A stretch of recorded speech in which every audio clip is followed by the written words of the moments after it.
trazem grandes impactos positivos para a nossa saúde. A dieta anti-inflamatória pode ser simples e deliciosa. Ao fazer escolhas alimentares mais saudáveis, você vai sentir os benefícios não só no seu corpo, mas também na sua energia e disposição. Comece aos pouquinhos e perceba a diferença na sua saúde e na qualidade de vida. Participe da nossa coluna, mande sua pergunta aqui para Mix ou no meu Instagram, no @AmandaKGomes, que vai ser um prazer te responder e também deixar sua vida mais simples e saudável. Um beijo, boa semana! Tá bom pra começar, hein? Segunda-feira, aquela promessa. Hoje eu começo a dieta. E não é uma dieta restritiva, não. Como a Amanda bem falou, né? Vai trocando devagarzinho, vai incluindo alimentos mais saudáveis aí na sua vida, que o resultado vem. Então, participa com a gente, vai mandando. Tem perguntas? Manda pra gente, encaminha lá pra Amanda no @AmandaKGomes, tá bom? E toda segunda-feira vai ter dicas muito preciosas para você aqui no Mix Bem Viver com a nossa nutricionista Amanda Gomes. 6h37.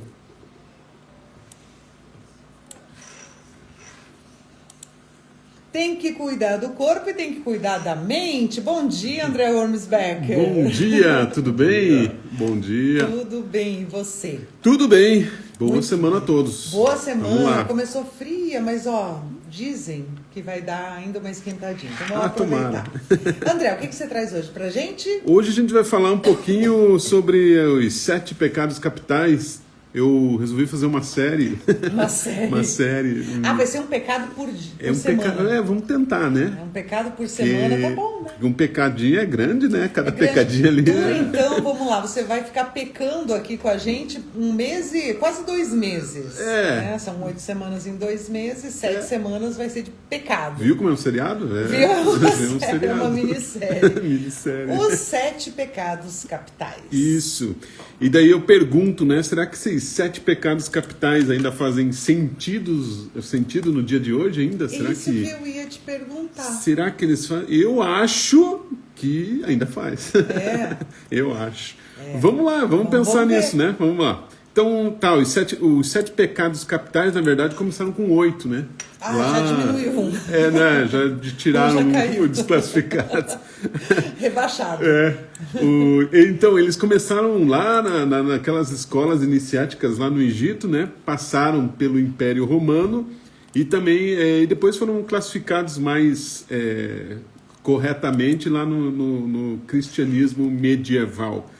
E os 7 pecados capitais, a princípio, são... o primeiro a gente chama de soberba, mas soberba é a soberba, né?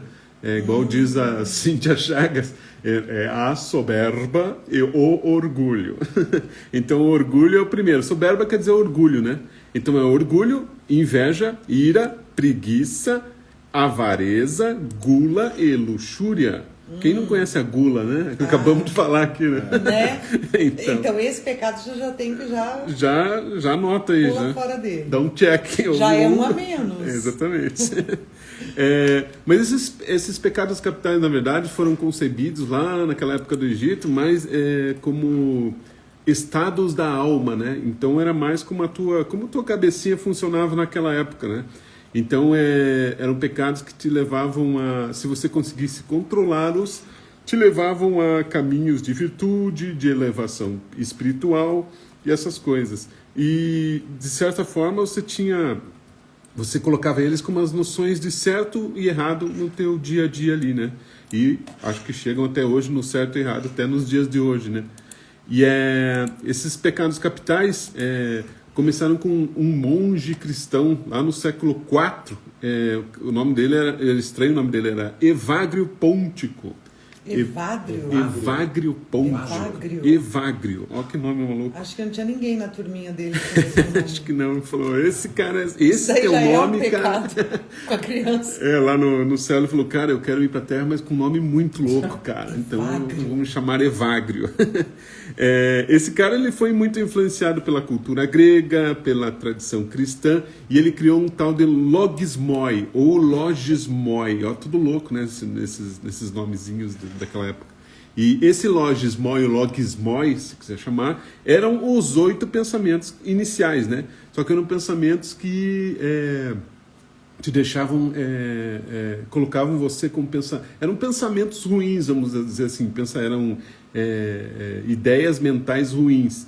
E eles chamavam isso de espíritos malignos que aprisionavam esses pensamentos, aprisionavam a tua alma e deixavam você assim com esses tais 8 pensamentos ruins. Eles elencaram 8, né?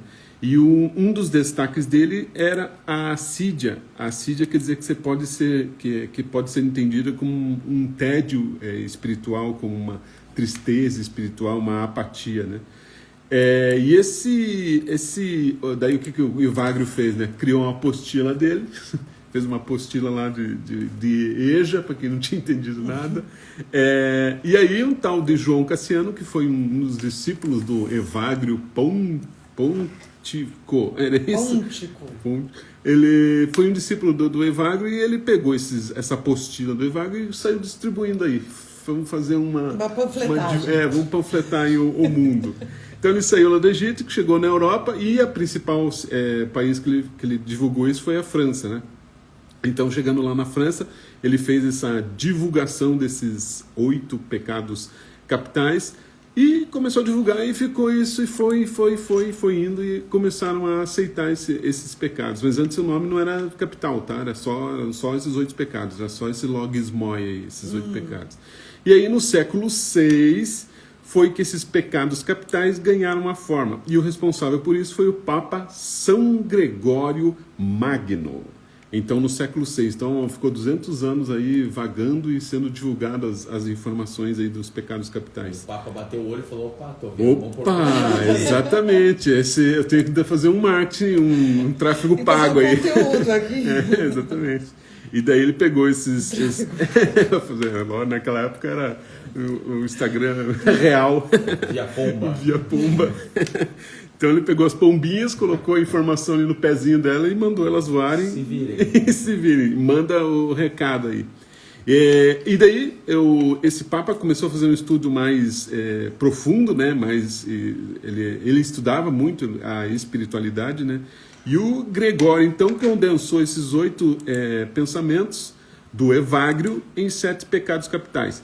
Daí ele removeu desses 8 a tristeza da lista, porque daí ele achou que uma tristeza já tinha muito a ver próximo ali do próprio orgulho, dos próprios 7 pecados ali. Ele acabou tirando um para não ficar tanto assim e deixou os 7. E eles fizeram uma lista dos 7 pecados capitais do mais perigoso para o mais ou menos. Mais tranquilo. Até pode, assim, de vez em quando. Exatamente. Então, o orgulho, ou a soberba, foi o primeiro da lista. E esse Papa, o Magno, ele introduziu o termo capital, que do latim significa caput, que do latim significa cabeça. Então, a cabeça, mas não é a cabeça de ponta ali, né? É a cabeça de fonte, de onde vem a fonte disso tudo, né? Então, ele colocou como as fontes principais dos pecados como se fosse a ordem ali que a gente tem hoje dos 7 pecados capitais. E no século XIII, o São Tomás de Aquino, ele pega esse esquema da obra aí, da obra dele, que ele chamou de Suma Teológica, e a partir disso ele colocou o nome 7 pecados capitais. Aí sim foi introduzido a palavra capital dentro dos 7 pecados ali. E isso tornou-se matéria de arte, de literatura, de filosofia e até mesmo estruturas de poder e controle, e inclusive colocada em obras do próprio Dante Alighieri, que era a Divina Comédia, e hoje a gente vê os 7 pecados capitais, tem filme, série, videogame. Aliás, tem um filme que eu adoro, que é o Seven. Seven, exatamente. É um filme antigo com o Brad Pitt. Isso, Brad Pitt. E eles faziam... E o Morgan Freeman. Isso, era um serial killer que utilizava os 7 pecados capitais para fazer... Fortíssimo o filme. Ainda rola assistir tranquilamente. Não é aquele filme que ficou antigo. Sim, sabe? Exatamente. E ele te prende. Muito bom. Sim, muito bom. É um bom conteúdo e é uma boa... Pra você pesquisar aí, é um filme para você estudar, inclusive. Olhe com um olhar mais crítico, assim, de estudo, e perceba que é bem legal esses 7 pecados capitais trabalhado nessa questão do filme e do Seven, né? É bem legal. Então, e daí foi divulgado tudo isso e acabou virando toda essa historinha de hoje sobre os 7 pecados capitais. E então, no primeiro de hoje, a gente vai se basear mais no orgulho, né? Ou na soberba, como falam. A gente sempre pergunta, né? Quem não percebe assim como o orgulho pode nos afetar, né? E nos deixar assim afetar nós mesmos e os outros, né? Então, como o orgulho afeta nós mesmos dentro da nossa concepção e os outros também. E será que os pecados capitais sobrevivem porque falam das nossas sombras internas? Acho que sim, né? Talvez esses pecados capitais sejam nossas sombras internas aí que você aquele monstro, né? Aquele monstro lá interno que você não consegue se livrar. E todo mundo tem sombra, né? Não adianta, a não ser que você seja um deus, né? E aí é difícil, mas sempre você tem uma sombra, algum tipo talvez um desses pecados capitais esteja inserido em você. E se você souber controlar isso e equilibrar, tudo funciona. Tem uma frase sobre o orgulho que fala assim, ó: o orgulho grita e a alma sussurra.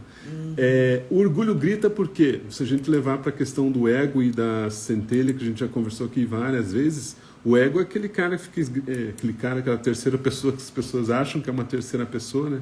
Que fica gritando ali, que fica querendo tudo, que fica choramingando. Sabe aquelas crianças que vão no mercado e você fala, não pode comprar Nescau hoje? Daí a criança cai no chão, fica chorando, que lá é o ego. É teu ego que quer de qualquer maneira. E se você não der, ele fica lá chorando e daí você acaba comprando.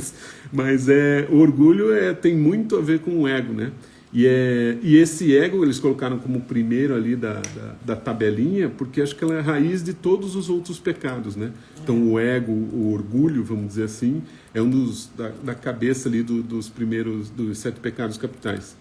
E o ego inflado é essa necessidade de ser melhor que os outros, né? A gente às vezes tem esse ego inflado para mostrar nosso certo tipo de superioridade em cima dos outros. E a gente acaba esbarrando nesse problema e se torna, às vezes, um problema bem complicado, sabe, né? Aquela frase, você sabe com quem você está falando? Isso é triste, né? Daí quando a pessoa fala, não, fala, ainda bem. Ainda bem, é bem isso. Você não sabe meu nome, que bom. Mas isso. É verdade, né? O orgulho, ele acaba abrindo mesmo o caminho para todo o resto, né? Sim.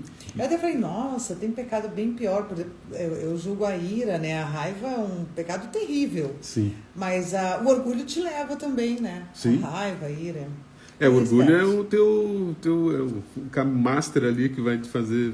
É o carro-chefe. É o carro-chefe, que vai fazer você perder ou não, né? Se souber equilibrar, beleza, mas tem gente que não consegue, né? E isso, inclusive, é um problema, às vezes, dentro de próprias empresas, né? No setor corporativo, o orgulho leva, inclusive, a assédio moral, assédio sexual, coisas assim, que é bem complicado, né? E às vezes só por questão de superioridade. Só né? para mostrar o cargo. Exatamente. Eu mando em você, então me obedeça. Ou aquela pessoa que não sabe nada, né? Mas não sabe, tipo assim, não sabe o básico, mas eu mando. Sou o superior.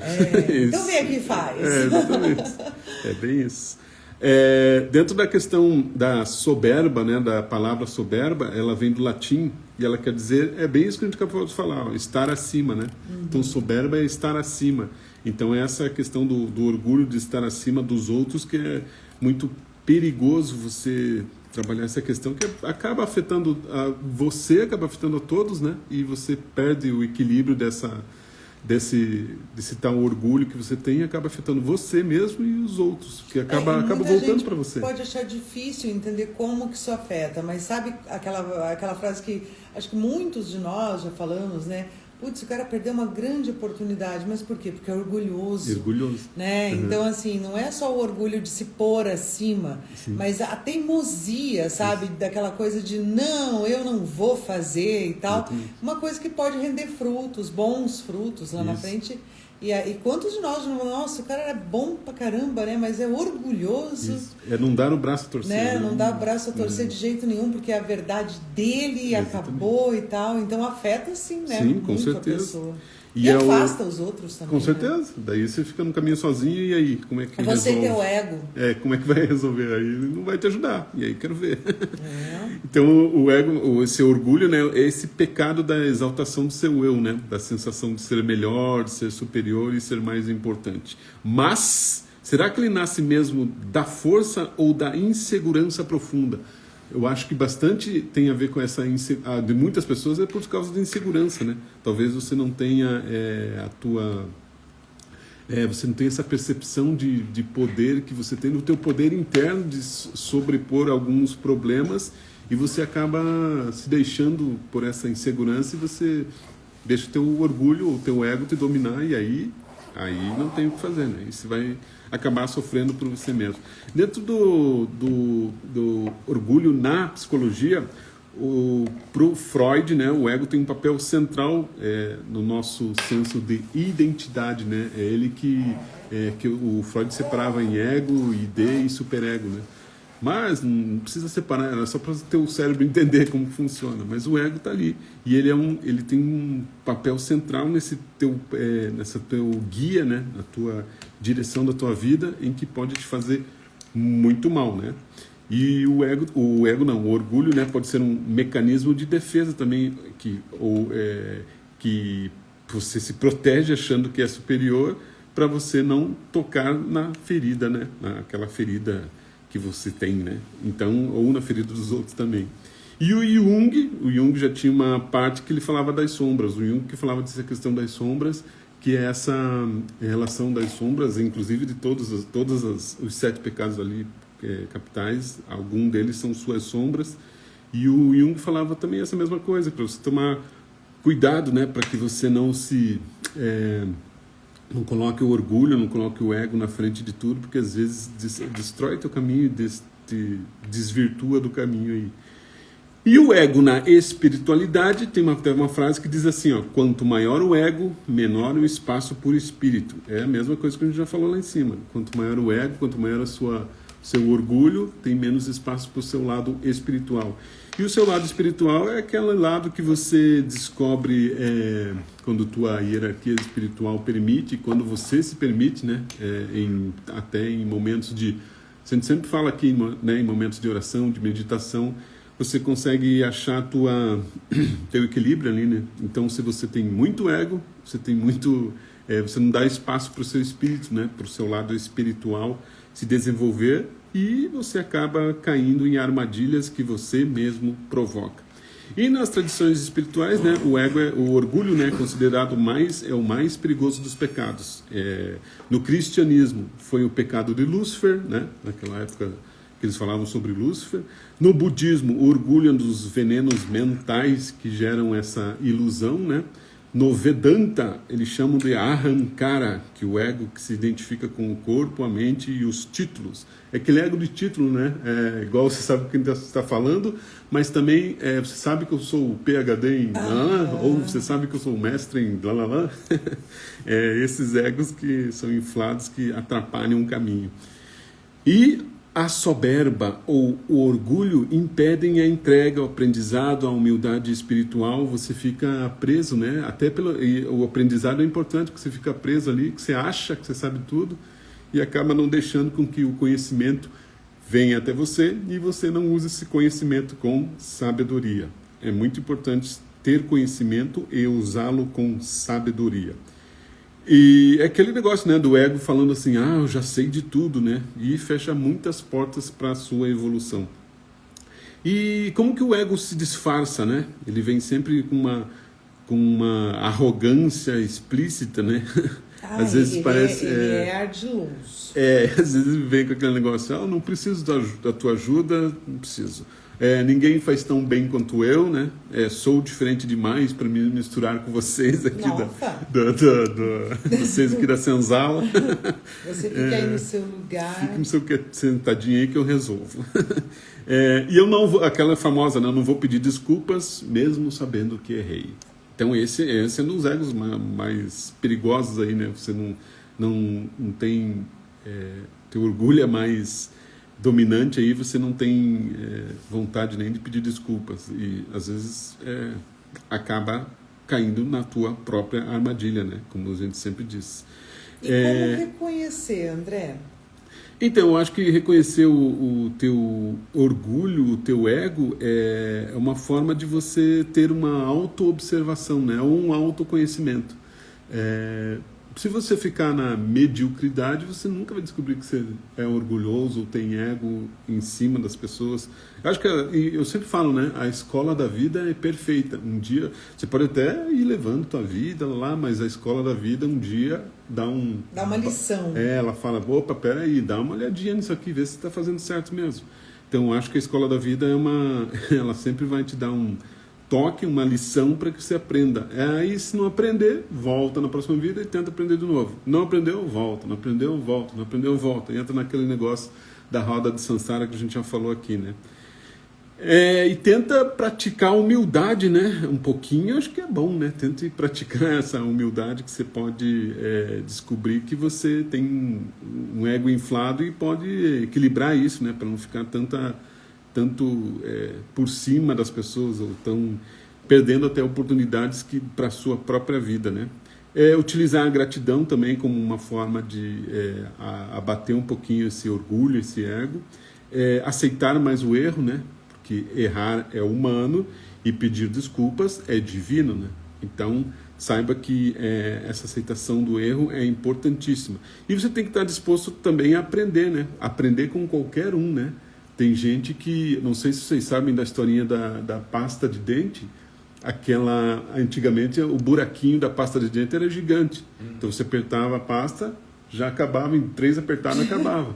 E os caras se reuniram na empresa, sei lá qual empresa, acho que era na Colinos, vamos dizer assim, né? A Sorriso. A Colinos, que hoje é Sorriso, tá? Colinos exatamente. A Colinos é bem velhinha, tá? Então é Sorriso hoje. Eles se reuniram no setor de marketing lá e falaram, cara, como que nós vamos resolver esse problema para vender mais tubos de pasta de dente, né? E tentaram achar a resposta, não conseguiam. Um dia o cara falou, peraí, então saí só um pouquinho, não está se resolvendo nada, vou tomar um cafezinho. Saiu lá no cafezinho, encontrou a tia do café. E a tia do café falou, nossa, faz tempo que vocês estão lá dentro, né? Tem uma reunião lá dentro, né? Aquelas conversinhas de café. Ele falou, pois a senhora não acredita que a gente está tentando resolver um problema com a pasta de dente e não consegue resolver. Ela falou, mas qual que é o problema? Ela, que a pasta de dente a gente quer tentar vender mais ela, né? Porque ela vende pouco e tal. Daí ela falou, mas é que vocês têm que... eu acho que a pasta de dente de vocês deviam... Era o contrário, eu falei o contrário. Vocês deviam abrir mais o buraquinho dela, daí sai mais fácil, porque ele é muito pequenininho, sai pouca pasta, demora para sair, obviamente. E dela falou, abram mais o buraquinho na pasta, daí sai mais pasta, daí vocês vendem mais. E o cara falou, cara, olha, que loucura. Então, é isso que a gente fala, né? Você está disposto a aprender com qualquer um, né? E o cara aprendeu com a mocinha do café lá.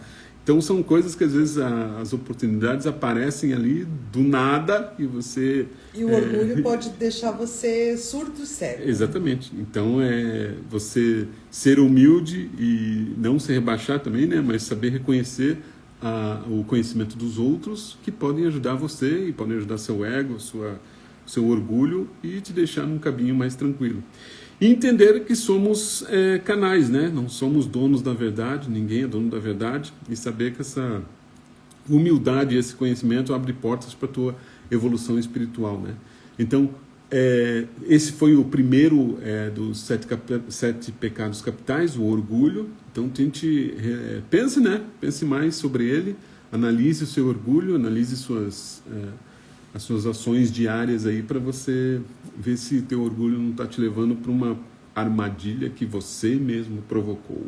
Muito bem, né? Vai pensando aí. Logo tem um episódio completo também lá no Spotify, se você perdeu algum momento, quer ouvir mais uma vez, compartilhar e muito mais lá nas redes sociais também, né, André? Isso, redes sociais que é @QuantumDocs. E mais merchan, não esqueçam que essa semana nós temos mais uma palestra gratuita, dia 12, nesse sábado, Dia 12, lá na Unicesumar, palestra gratuita comigo e mais o Tiago Toledo. E no próximo dia 26 também tem mais uma palestra gratuita lá na Unicesumar, ok? E não esqueçam que hoje, num mundo paralelo, olha que louco, Nossa, né? Num mundo paralelo, hoje é 7 de abril. Hoje seria a data em que estaria o Sacani aqui em Curitiba, mas nós mudamos a data, tá? Então é dia 30 de junho. Dia 30 de junho, o Sérgio Sacani aqui em Curitiba, na Ópera de Arame, ok? Ok. Muito bem. Valeu, André. Obrigado. Nada de pecado aí. É isso aí. Valeu, Cuidado. André Wormsbecker, Corações e Mentes, os 7 pecados capitais. Hoje foi o dia do orgulho. Semana que vem tem mais. 7 horas, você segue participando com a gente, 998226669.